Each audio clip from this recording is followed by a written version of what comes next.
Challenges we all have them. ऐसा कोई नहीं है जो अपने सपनों की ज़िंदगी जीना चाहता हो और चैलेंजेस फेस ना करता हो। हम सबके पास चैलेंजेस होते हैं, हम सबके पास सेटबैक्स होते हैं, हम सबके पास ऐसे लोग होते हैं जो हमें क्रिटिसाइज़ करते हैं। अगर तुम अपनी ज़िंदगी अपने तरीके से जीना चाहते हो तो तुम्हारे पास ऐसे लोग होंगे जो तुम्हें क्रिटिसाइज़ करेंगे, जो तुम पर हंसेंगे। ये लोग कोशिश करेंगे तुम्हें रोकने की, तुम्हें सेफ रखने की।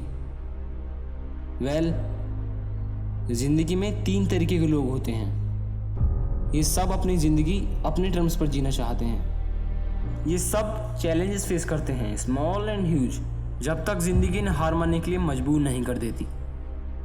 एंड देन ये लोग इन चैलेंजेसों पर गिव अप कर देते हैं। इनकी आदत होती है कि ये लोग कुछ फेलियर्स पर और छोटे मोटे सेटबैक्स पर गिव अप कर देते हैं और क्रिटिसिज्म के ट्रैप में फंस जाते हैं। ये लोग अक्सर औरों के ओपिनियंस को अपनी ज़िंदगी बदलने देते हैं। ये खुद को विश्वास दिलाते हैं कि ये अपने सपनों की ज़िंदगी नहीं जी सकते। ऐसा करने के लिए उन्हें टैलेंटेड पैदा होना चाहिए था, स्पेशली इन मनी टर्म्स, और फिर उस ज़िंदगी को जीने लगते हैं जिसे नफरत करते हैं। इन कंडीशन बिलीफ का इस्तेमाल ये हर उस इंसान पे करते हैं जो इनके क्लोज होता है। इस वजह से नहीं कि ये सबका बुरा चाहते हैं, बट इसलिए क्योंकि इनके लिए ज़िंदगी सेफली जीने का सिर्फ यही एक तरीका है। मतलब ये लोग अपने क्लोज हर किसी को सेफ रखने की कोशिश करते हैं, क्रिटिसिज्म का हिस्सा बनकर। एक अच्छी सी सेफ और एवरेज गवर्नमेंट जॉब और एक आसान सी एवरेज ज़िंदगी। इस तरह के लोग गिव अप नहीं करते। ये लोग खड़े होते हैं और फिर से कोशिश करते हैं और करते रहते हैं। हाउएवर ये उस जिंदगी को कभी नहीं जी पाते। इनकी सबसे बड़ी फेलियर होती है रिग्रेट। इस रिग्रेट का कारण होता है मनी। ये सिर्फ मनी चेज करते हैं बिना किसी डायरेक्शन या पर्पस के। ये लोग खुशी को छोड़कर पैसा चुनते हैं और भरोसा करते हैं कि पैसा ही इन्हें हैप्पीनेस देने वाला है, और शायद यही ये उस जिंदगी को जी पाने में नाकामयाब हो जाते हैं। देखिए, ढेर सारा पैसा कमाने में कोई बुराई नहीं है, लेकिन उस पैसे का फ़ायदा ही क्या जब आपके पास वो खुशी ना हो जिस खुशी के लिए आप इस सब में आए थे। ये प्रॉब्लम जब बनती है जब ये लोग पैसे को ही सब कुछ समझने लगते हैं।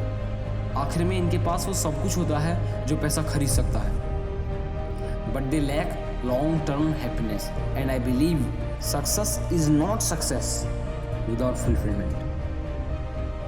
Majority of the population इन दोनों तरीके के लोगों को बिलोंग करती है। इन्हें हम वैसे माइनॉरिटी कहते हैं क्योंकि ये लोग सबसे हटकर होते हैं, और इनकी सबसे अच्छी आदत होती है कि ये लोग कभी गिव अप नहीं करते, कभी नहीं।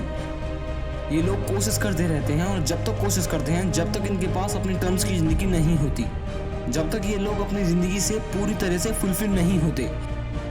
ये 10 बार फेल होते हैं, 100 बार फेल होते हैं, 1000 बार, 10,000 बार। ये बार बार फेल होते हैं पर गिव अप नहीं करते।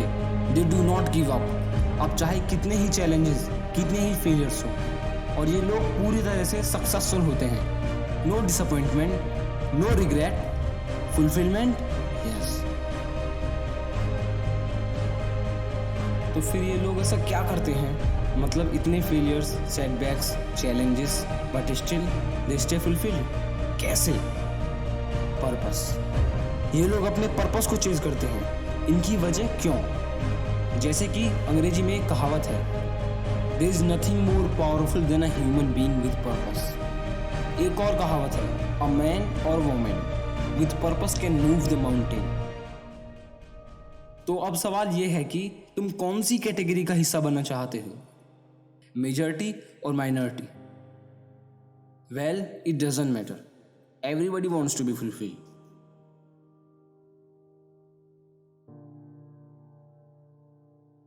देखिए, इन तीनों तरीके के लोगों में सिर्फ एक डिफरेंस है, मेंटालिटी। That's it.